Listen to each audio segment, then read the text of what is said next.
They're going on Odo. How much is it going to cost them to do that? With Rakan coming by, they just, oh my god, he's so strong.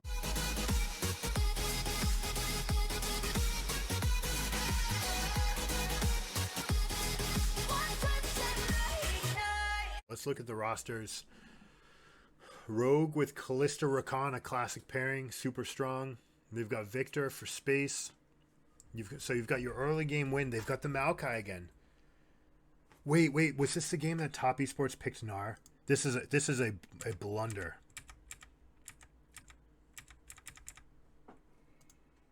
This is a blunder. A lot of people think that you can pick Gnar right here. Look at this. This is an R3 pick of Gnar into Maokai. And you think that classically Gnar can be pretty good into tanks. He's got the hyper, he's got the ability to team fight well, just like the tank, but he can also be a carry, outplay them in the side lane. It is not true about the Maokai matchup because Maokai has too many ways to hold down the Yordle. All right, Malachi has his twisted advance that is the same range. It's about 50 range shorter, 25 range shorter than the attack from Gnar. So if Gnar steps in for an attack, as he's attacking, if Malachi steps forward, that's enough distance for them to get the twisted advance off. Because it follows the Gnar cannot jump away. If he tries to jump after, he'll get it interrupted by Bramble Smash, which means that he is a sitting duck for a Malachi Lee Sin combination. All right, this right here is a. I'm not gonna say it's a troll pick, but it's a blunder. Teams do this. It doesn't look like the pool was that pinched. It's just Aatrox that's gone. There's so many other options that you can go, including tank into tank. Wayward also not the primary carry on this team. Like they've got Knight, Tian, and Jackie Love. You do not need to be playing through a carry in the top lane. So just straight up blunder in this angle. All right, Trundle Azir. I love the Varus pick. Varus is very strong. Varus Leona in particular deals a ton of damage. Right, Leona comes in, marks them. Marks them. Jackie Love, the Varus gets the initial damage proccing the Sunlight. Leona then stuns them. You get another attack from Varus. Then the Sunlight proc goes off, the whatever the shield is, and Varus attacks them. You get a third Sunlight proc, and then you cast your spell and you get the maximum execute or proc damage from the Varus. So very, very strong combination that has full synergy between their kits, right? You get the full pop off of Varus's combo. You get full proc damage. You get all of Leona's proc damage, and they can set each other up, right? So very strong combination. All right, this time we do not see early ward kills for blue team. The Trimby gets spotted, but they go ahead and sweep anyways. Look at that. This is something you can do. If you go sweeper first, you can do it pre-130. If you go out onto the map, you can place a ward and then come back and at 130 you can sweep it. But I like how they swept it, kept Malrang out of vision. So you just have this moment, like they're going to go straight to lane right now. So other team, Top Esports, is going to potentially think that Lee Sin is by himself on blue. This is because they cleared the ward and then went straight bottom. Wouldn't you have leashed if you stayed there? Maybe pop the Lee Sin ahead. So denying some information. Love the play. Absolutely love the situation. Now here we go. We've got Aftershock on the Maokai, which is what you have to do. You can't go grasp into the Gnar. You basically go for the all-in. Big chunk early. Jackie Love getting chunked. Now this is really bad. Leona is a classic Rakan counter pick, saying, all right, you want to come to me to fight? Like, I don't even need to reach for your carry. Fine, we'll just turn around and kill you. I've got better stats than you do. But Rakan gets away with it with the super aggressive level 1. Now they spike level 2 first. They're playing 2 versus 1. Zoning off of minions. You see Varus trying to use spells to keep them at bay. Again, especially once you get level 3, you're going to see Varus E into Leona E, into auto from the Varus, auto Q from the Leona the whole time. She's got her Sunlight's passive up, and then it pops. That's what they're looking for their trade pattern. But right now, because of that early HP lead, Rogue gets to play this super aggressively.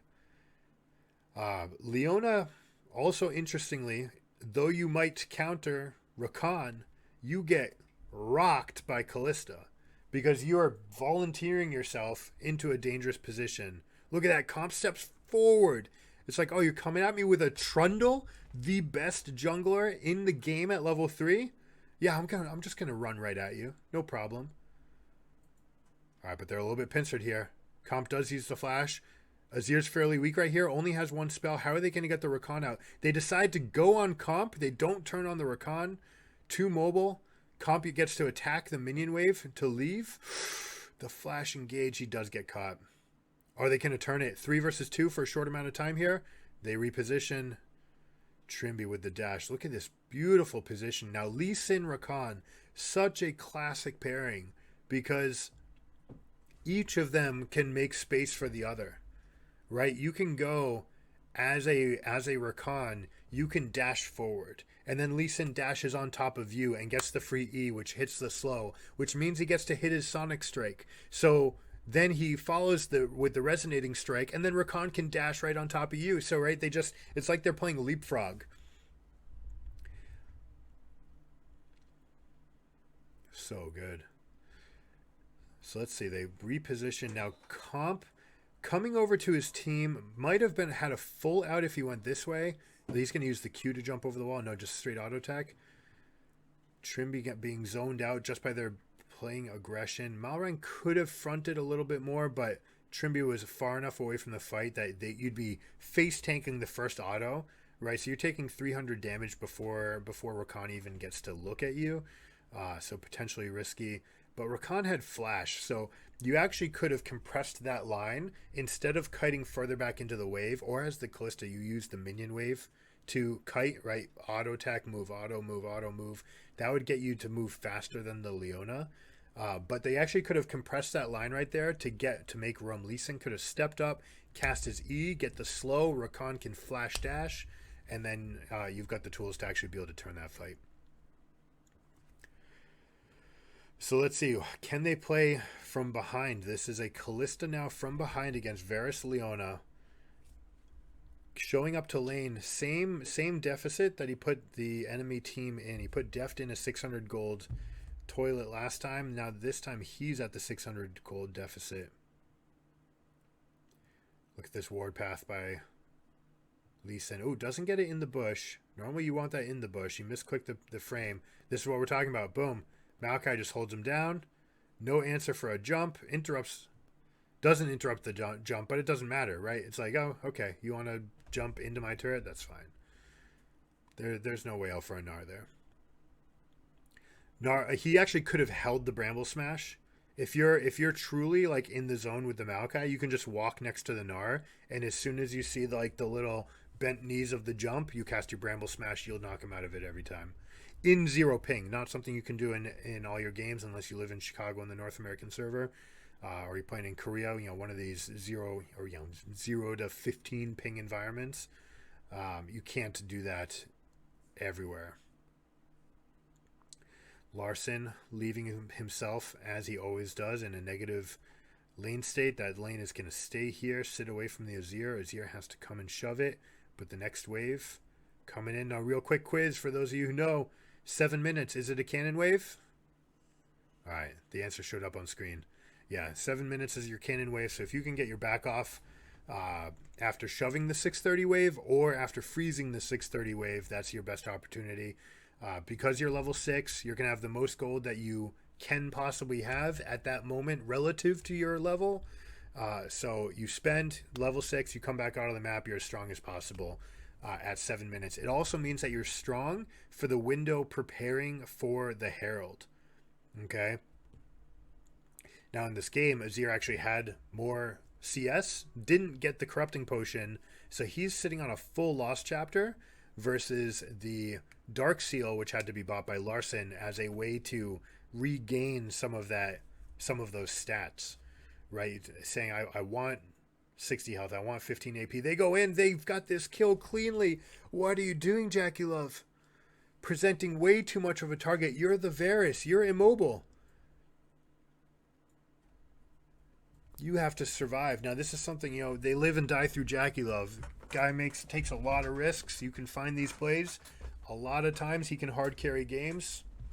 He's one of the best pentakill threats in the game, but he's also one of the inters. So he could easily end this tournament as most deaths on carry.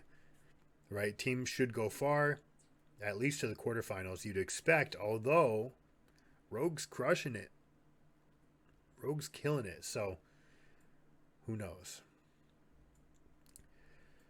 Maybe we'll just say most deaths in group stage, apart from the American bot laners. Rip carry. God, I wish Danny was in this tournament.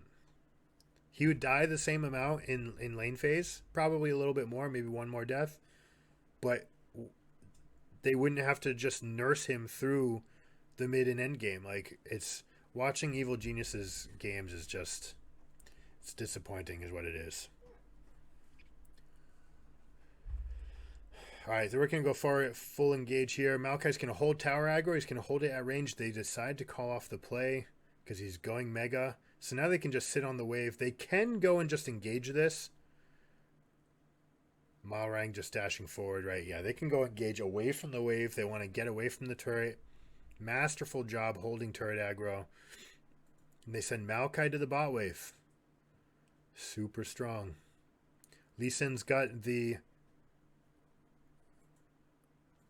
Eye of the Herald, which, my firm opinion is that it's a inaccuracy. You can do better. You can get it onto carries, but junglers do like that extra buoy because their income source does shut off after the 2 items. They really don't get much more income for the rest of the game. So if you can accelerate them to that 2-item spike and just say, all right, they're the strongest player on the map. They can influence 3 different waves. There are some reasons to do this. Now they're going on Odo. How much is it going to cost them to do that? With Rakan coming by, oh my god, he's so strong. You cannot give Odo Maokai. This is probably his best champion, period. And it's super strong.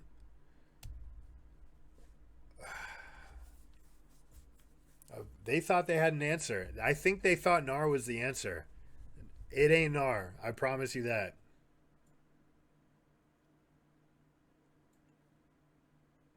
Oh, interesting. Oh, okay. I see. There's another example, right? Maokai steps away. Now, this is just really good team synergy. Maokai steps away, knowing that he can get an income source under the turret, and Malrang is in time to show up to pick up the baby Krugs. So they're just good there. All right, let's see. Immortal Shield Bow. I personally hate this build. I think Varus goes through a severe trough if you do this. I like to see the early Menemune. He is a caster after all. He loves the extra AD. Oh, Malrang. So clean.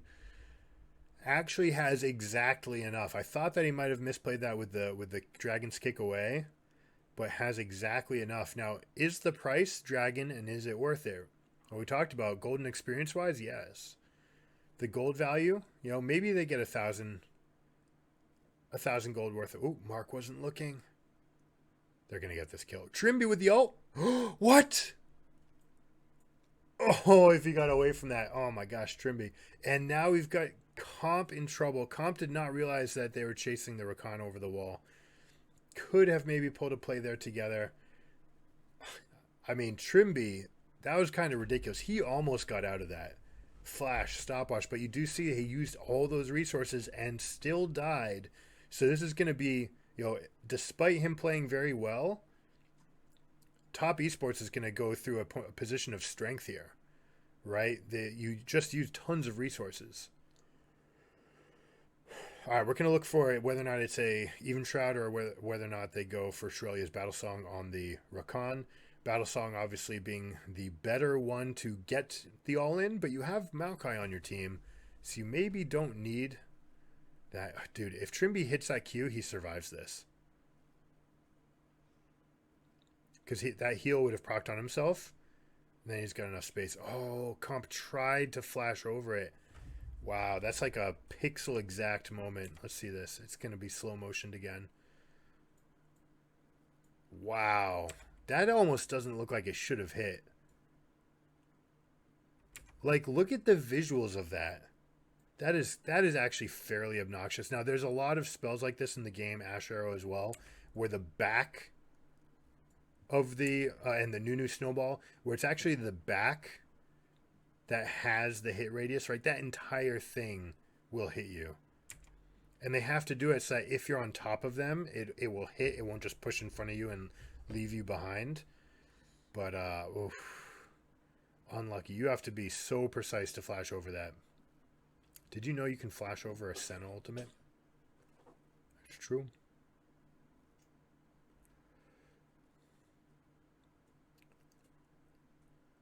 Good job, Trimby, waiting for the pillar before he jumps. These players are good enough to interrupt you in the middle of your flight path. If you try to jump, they will try to hit you and stun you out of the air. So I'm curious what's going to happen to Rogue once they push him off of Victor and Azir. I really am. I don't know which other champions he wants to play at that strength. Right? He loves these max range mages. You know, he might go into Oriana. I know he loves. He loves playing this control mage. He plays it really well. And in this meta where you've got Odoamne on a tank and Larson on a long range mage, this just fits it where you get to put your best player, and let's face it, Malrang is their best player. You get to put Malrang onto playmaking because you've got the control mage, you've got the tank, you've got the other position set. All right, let's take a peek around the map, get a cue on the items and the vision. You can see them fighting over the beaches, right? Look at all these wards. You have deep wards in red side looking at Krugs and looking at Raptors. Those probably were just opportunistic wards that they left behind from after killing the Rakan. Because I don't see a point in them actually trying to control this area, except for, well, honestly, you know what? I take that back. They picked Gnar to counter Maokai. So they are playing for a strong side Gnar, which means that they're constantly going to be putting wards in positions like these. And you'll notice, look at those two wards. They see the avenues into the lane. So Gnar has full ability to step up and fight as much as he can. The problem is you can't. Like, you're just still not going to kill the Maokai. You're fighting against his mana bar, and that's it. Larson using the... Ooh, knocks him over the wall. Wakes up the Herald. Azir is out. Now, they're going to call out because Azir is chunked. He doesn't have teleport, though. So let's say if they try to force anything. Now, Maokai's in position. They could take this. Or Rogue could definitely take this muscle into this position. Instead, all right, the top esports goes for a quick into the western quadrant. They kill the control ward. They put their own beach wards in, right? So you see these are beach wards. You put them on shallow spots on the enemy side to be able to see their approach to the pit. It looks like Rogue is just going to give this up. Callista, see now Callista on the other hand, I love Immortal Shield Bow, right? You want to be able to get into the fight, you want to battle. Varus needs to be able to deal more damage. So to continue on that, I'd rather see Manamune. I accept builds that have Eclipse because the Omnivamp is so good. There are builds where you can even go Nashor's Tooth, but anything that starts with Immortal Shield Bow, even if you're going Shield Bow into Rage Blade, it's really low damage for the Varus compared to Callista's getting more autos off, who's repositioning in the fight. Varus, I don't think needs an Immortal Shield Bow. They could be saying that again, Gnar's our carry. We're playing for 1-4 strategy split push, so that's why they're itemizing. I mean, it all kind of goes back into that narrative. The more I think about it and look at itemization choices, the Liandry's plus the Merc Treads, the Iceborne, right? All of these, the fact that Gnar has a Trinity Force, yeah, it all makes sense. Top Esports is going for a 4-1 split comp. Everything they're doing is about keeping the 4 alive versus the Maokai Rakan engage. The problem is Gnar doesn't actually beat Maokai the way that they think it does. They just, I'm gonna say it. They have a just misread on the matchup. It doesn't work this way. It looks like they set up their whole strat. And honestly, if they're going to keep on playing this way, they're just not going to make progress in this game. How are you ever going to wave clear past the victor?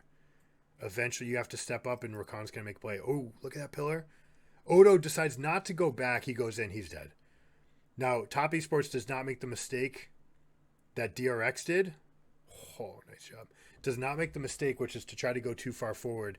Wayward was looking for a split position. If you can see where he was going, he was wrapping around behind the blue area. It looked like he was coming his way down to bot wave. But Odo just came so close. Wayward was able to chunk him while Odo was repositioning. They end up getting the pillar, and they get to fight him through there. So, misposition by Odo to be that far. Like, check this out, right? Wayward's coming up here. And suddenly, you're just like, okay, I get some free hits.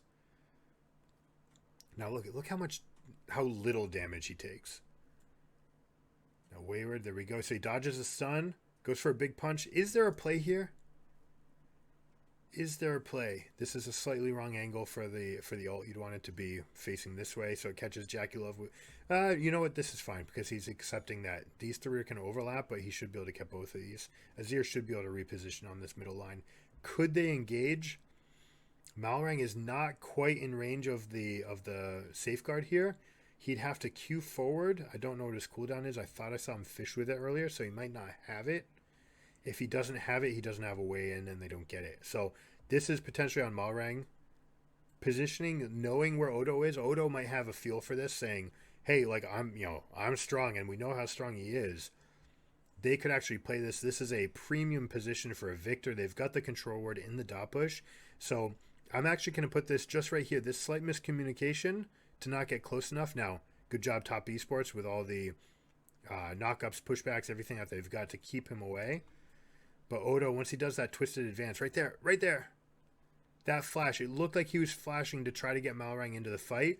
Malrang can dash to him and dragon kick the Tian, which would result in a 3-man knockup, and you'd be able to get out from there. But let's keep rolling. There's an alarm because I have early release for my daughter from school today, so don't have too much longer in this. How much longer is this game? Shit.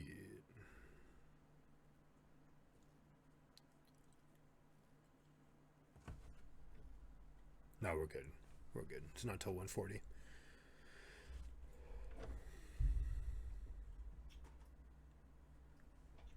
Daddy, What's up, bud? I got to first place and fourth place. First and fourth? Okay. I'm really good at guild. Yeah, you're getting better at guild. That's good. All right, here we go. Another teleport. Rakan with the engaged Trimby. What are you doing? Are you going to stay alive? He's alive. They're going to counter engage this. Look at that. Trimby with the 3-man charm. Does die for it, but now they're going to get 3 plays. Kick flash from Malrang. Gets instant knock up on the Azir. They're not even going to chase Mark because he's not important. Wayward is a threat, right? He built carry. Now here's one of the problems, right? You did put Wayward in a position to carry, but if you're trying to group against this team that has Rakan and Maokai, it's still going to be a tough fight. Maybe they want that. Maybe they're okay with the 5-man, right? Gnar comes in with a lot of damage. Holy crap, he's in the pit and just getting eyes on it. They're trying to get eyes. Look at the huge arrow from Varus. That was a W-empowered arrow. This is going to be tight. Malrang smites for health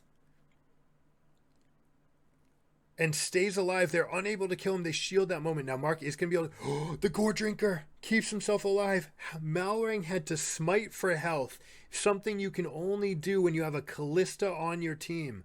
Callista goes in with the massive execute. Now, you do still have to be careful of the Varus, but Varus already used his W to empower the shot to deal that huge chunk of damage, so they don't need to worry about an execute there. Holy crap, that play was so good here. Now, Trimby, Secret Danger, Chip, Trimby, you catching me or am I catching you? 3-man charm. Azir does buffer the Emperor's Divide, but look, the extra move speed gets the double knockup. Does land on the stun. Excellent play by Mark. You better believe, by the way, that he did that on purpose, right? You see where the Rakan's going to land, you immediately throw the Eclipse down or whatever it's called. Great try here. Wayward is in mini. There's nothing left for him to do. Now they get the Immortal Shield Bow. That Q right there. If that Q just goes across the face of the Baron and hits them in the belly, they win this fight. Right here. Boom, he goes for the Baron. Just go and get the kills. Let them get the Baron. You get 2 kills if you put that Q on their face. Now, they didn't necessarily have the vision right at that moment. Let's check this out. Right at this moment, they've got the vision. Wayward sees him. You've got to go this. If you take Malrang out there and then you're fighting a 3v3, you can probably get 2 of those kills quickly before the Rakan continuation shows up. It's tight, right? That's one of those things. It's so small, but the communication as a team has to be there. Are we going for the steal or are we going for the fight? The problem is going for the steal against Kalista. They were probably saying, oh, smite down, smite down, smite down. Maybe they don't realize or they forget that Kalista's still going to have that 1400 execute. Is Trimby caught? Look at those teleports. Now something cool they can do, right? Double teleports to the same ward can disguise your numbers. Trimby just constantly flying around. They muscle their way in. Maokai with a huge ult. This is going to catch. They get to play edge to fight. Now they get to go front to back and just deal chunk damage to Mark. They don't need to go all in. It is only the Leona. You never go for that whole fight. It takes way too much damage to eat through her W. Plus the fact that she's got the Glacial Augment. And if you put all those spells on cooldown to get a Leona kill, you are going to eat it from an Azir and a Varus and a Gnar, who have very good staying power. So good job by Rogue, just playing front to back. We see Maokai just going, oh, Jackie Love, what are you doing? You can't be there. The call from your team is to step back, right? You've got 2 walls to help you defend this middle turret. He's so alone. That's such an int. That's one of the problems with this Rageblade build, right? If your team was setting up for 4-1, maybe they made an improvisation where they're like, oh, maybe Gnar can't do this. I don't know. Who knows? But if the original design is that you're playing 4-1, I hate the Void Staff and I hate the Rageblade, right? Those are not giving you the stats that you need. Varus needs cooldown and attack damage so that his Qs can just clear waves from max range to allow Gnar to go at full distance, right? That's one of the things that Manamune would have been so good at. Just giving him like 82 attack damage plus the mana to cast everything. And not on top of that, Cosmic Drive is actually a fairly insane item on Varus because you've got good AP ratios, you get the move speed, you get like everything about it is actually pretty good. The move speed is so good. The cooldown, the haste. By going Rageblade, you're saying I need to auto attack. And whenever you're the 3 or the 4 in a split pushing composition, you do not want to be the one to auto attack. Like honestly, this Rageblade feels like an int. This item that he's building now, Wit's End, that he just completed, should have been his second item because it doubles as extra Q damage. It deals just as much damage up front as the Rageblade, and it's giving you magic resist and move speed. Right? So by building Rageblade first, he ends up getting 2 extra deaths, is incapable of securing the kills that he would have gotten. Let's be real, he would have gotten those kills with even a pickaxe more. He would have gotten one of those kills to start. Malrang would be dead. Who knows how the rest of that fight goes. Probably top esports favored. So I'm really top esports. I am disappointed in the draft. The fact that they went for Gnar as a counter pick, and it sort of speaks to what everything else is doing. But then again, Rageblade second on Varus in this game is just flat wrong. And on top of that, the Void Staff from Azir also just plain wrong. Right? He might be assuming that, hey, my build is going to be Void Staff plus Rabadons, but there's not that much magic resist on the team.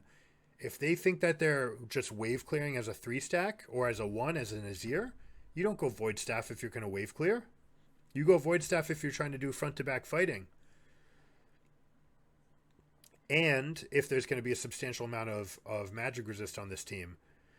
Anathemas is ignoring the magic resist Lee Sin almost definitely has anathemas on the Azir here, so he can get more fights in. But, could also be on Varus at times. But probably on the Azir.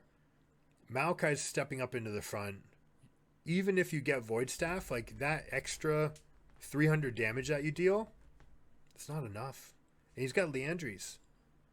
If you wanted to like carve through this team, I guess you're saying I'm eating through a tank. I want max health damage and I want to amplify it with the Void Staff. But if you're wave clearing, or if your job is to just skip ahead, just deal maximum damage up front, you can go Shadow Flame into Rabadons into Void Staff. Now here we go. I like this trade.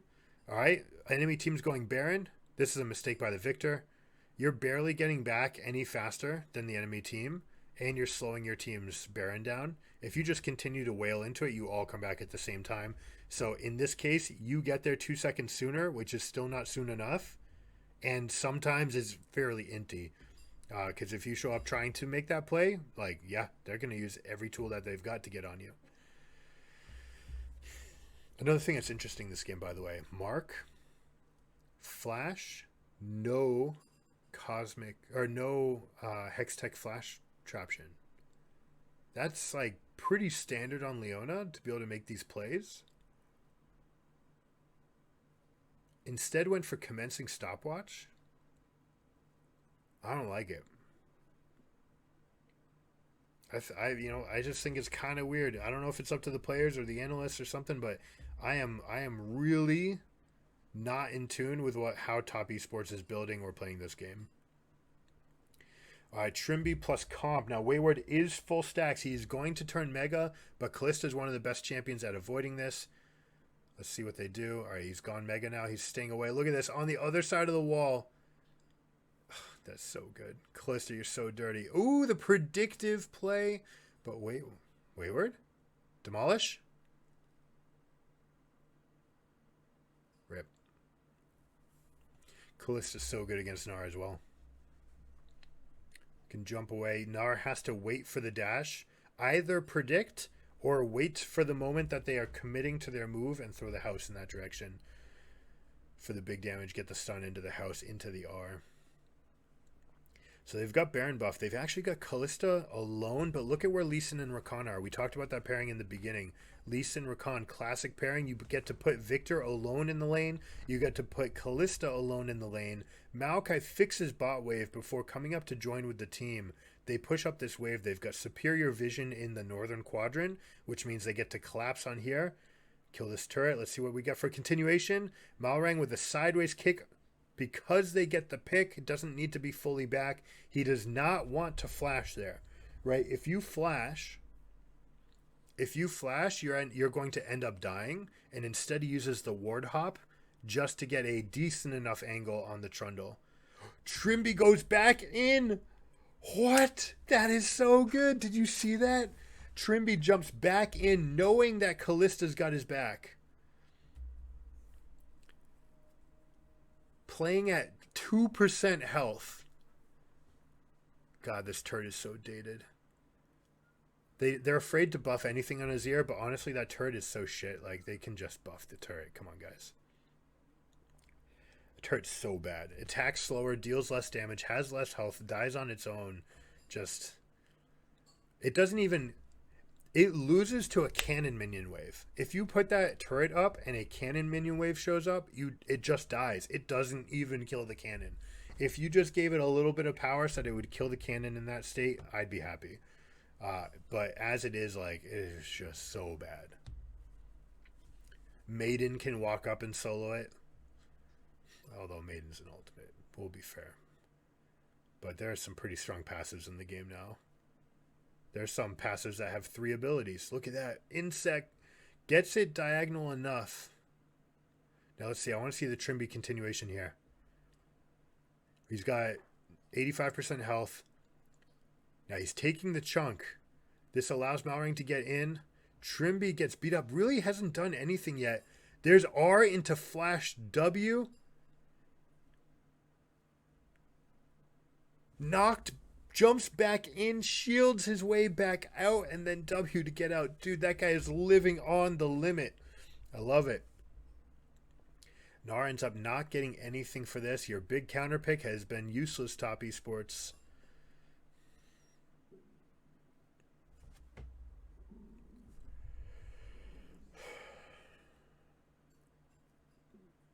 Now, for all the pressure that they've had, for all the advantages they've had, they haven't secured the dragons, but who cares? 9,000 gold lead. Look at the state of the map. Even though the inhibitor went down in mid, they're fine. They're fighting through the supers in mid. It does not matter. Their team is just that much stronger. It doesn't matter that you gave up some dragons. It could be 1-3. It wouldn't make a difference. And with this gold lead, frankly, 0-4 would be totally fine as well. You could have the soul. In fact, you'd be ecstatic. You'd be like, sweet, there's an elder spawning in 3 minutes. We just get that elder for free.